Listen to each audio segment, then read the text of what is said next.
इस वीडियो में हम लैब नंबर 12 को डिस्कस करेंगे और लैब नंबर 12 का जो टाइटल है वो measurement of magnitude and phase of voltage and current in three phase Y and delta connected power system.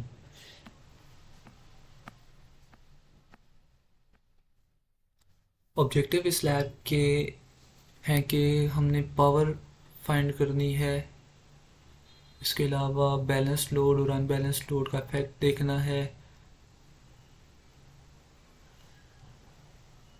और इसके अलावा हमने आखिर में इनके रिजल्ट्स कंपेयर करने हैं।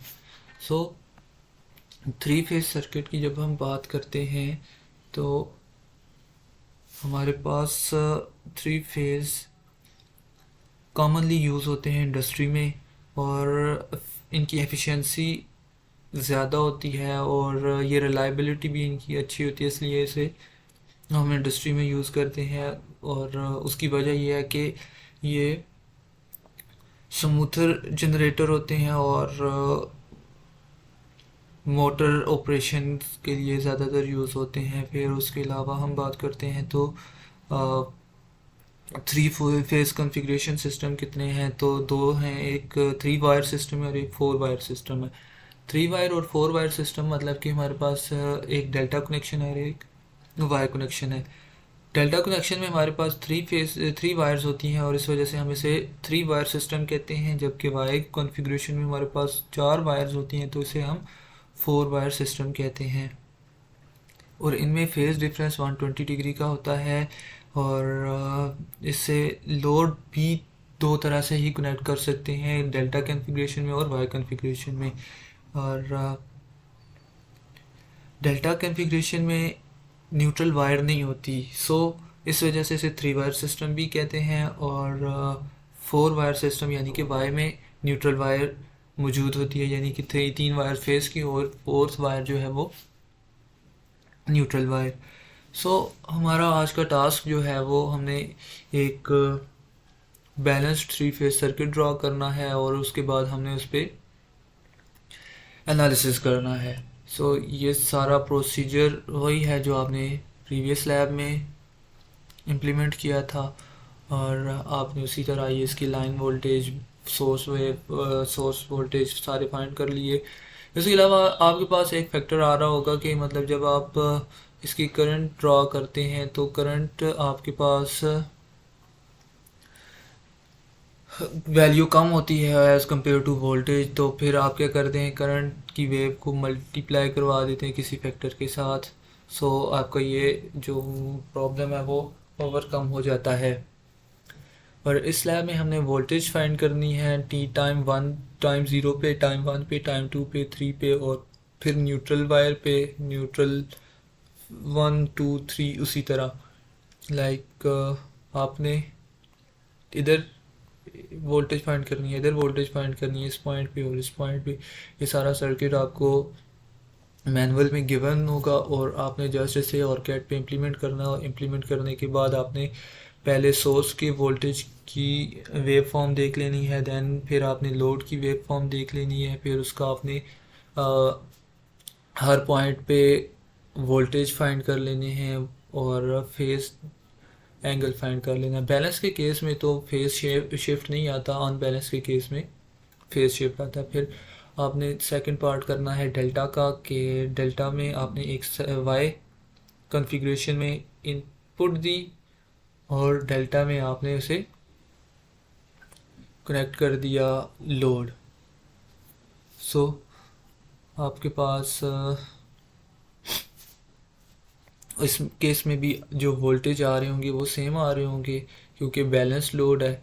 और जो पॉइंट एन है उधर भी आपके पास सेम वोल्टेज आ रही होंगी पीक टू पीक। जबकि हम बात करते हैं फेज़ की तो फेज़ भी सेम आ रहा होता है, मतलब पहले ज़ीरो आता है, फिर 120, फिर 240 और इसी तरह लोड के केस में भी सेम फेज़ शिफ्ट आ रहा होता है। फिर हम दोबारा डिस्कस करते हैं अनबैलेंस्ड लोड के बारे में। तो अनबैलेंस्ड जब हम करते हैं तो उस केस में हमारे पास वोल्टेज इफेक्ट हो जाते हैं और फेस भी इफेक्ट हो जाता है। तो अगर हमारे पास लोड प्योर रेजिस्टिव हो तो उस केस में फेज शिफ्ट नहीं आता, लेकिन वोल्टेज जो है वो इफ़ेक्ट होते हैं, करंट इफ़ेक्ट होता है। अब हमने सिर्फ प्योर रेजिस्टिव लोड यूज़ किया है तो इसकी रेजिस्टेंस कम कर दी है, मतलब कि 330 थी तो इसे हमने 165 कर दिया। मतलब पैरेलल जब हम किसी रजिस्टर को उसी के साथ पैरेलल करते हैं, उसी रेजिस्टेंस के साथ, तो वो जो रेजिस्टेंस होती है वो हाफ हो जाती है। और अगर दो रेजिस्टेंस हैं, एक बहुत हाई रेजिस्टेंस है और एक बहुत कम रेजिस्टेंस है, तो जब हम इन्हें पैरेलल में सॉल्व करते हैं तो हमारे पास जो फाइनल आंसर आता है वो जो कम रेजिस्टेंस होती है उसके करीब करीब आता है। सो आप voltage peak to peak voltage check करते हैं तो आपकी वैल्यूज़ जो है वो डिफ़र कर रही होती हैं, लेकिन जब आप फेस एंगल देखते हैं तो फेस एंगल शिफ्ट नहीं आता, क्योंकि रेजिस्टेंस के केस में कोई फेस शिफ्ट नहीं आता। सो इस वजह से हमारे पास जो एंगल है वो सेम रहेगा। फिर अब हमने रेजिस्टर की बजाय वाई कन्फिग्रेशन में एक इंडक्टर भी साथ में ऐड कर दिया लोड के साथ। अब हमारे पास वोल्टेज भी चेंज हो जाएंगे और साथ में फेज शिफ्ट भी आ जाएगा। सो ये हमने एट एनी इंस्टेंट जो है वो वोल्टेज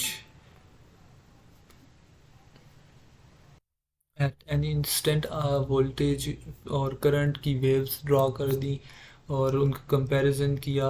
एट द एंड हमने वाई में रजिस्टर पैरेलल करके देखा तो उसमें भी जो है वो सिर्फ वोल्टेज चेंज आए।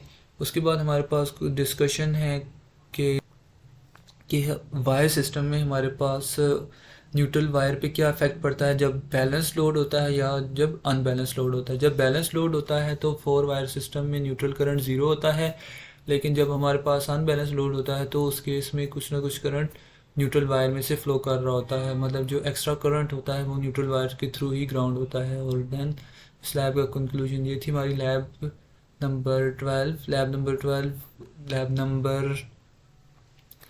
11 के साथ ही रिलेट करती है। दोनों में कोई इतना डिफरेंस नहीं है। बस एक चीज़ का ख्याल रखना है आपने कि आप लाइन वोल्टेज को फेस वोल्टेज के साथ मिक्स अप ना करें। बाकी 3 phase as compare to single phase दोनों इक्वल ही डिफ़िकल्टी लेवल पे हैं। मतलब कि सिंगल फेस में हम जिस तरह एनालिसिस कर रहे होते हैं उसी तरह 3 फेस में भी एनालिसिस कर रहे होते हैं। सो एज सच कोई इतना डिफरेंस नहीं है इनमें।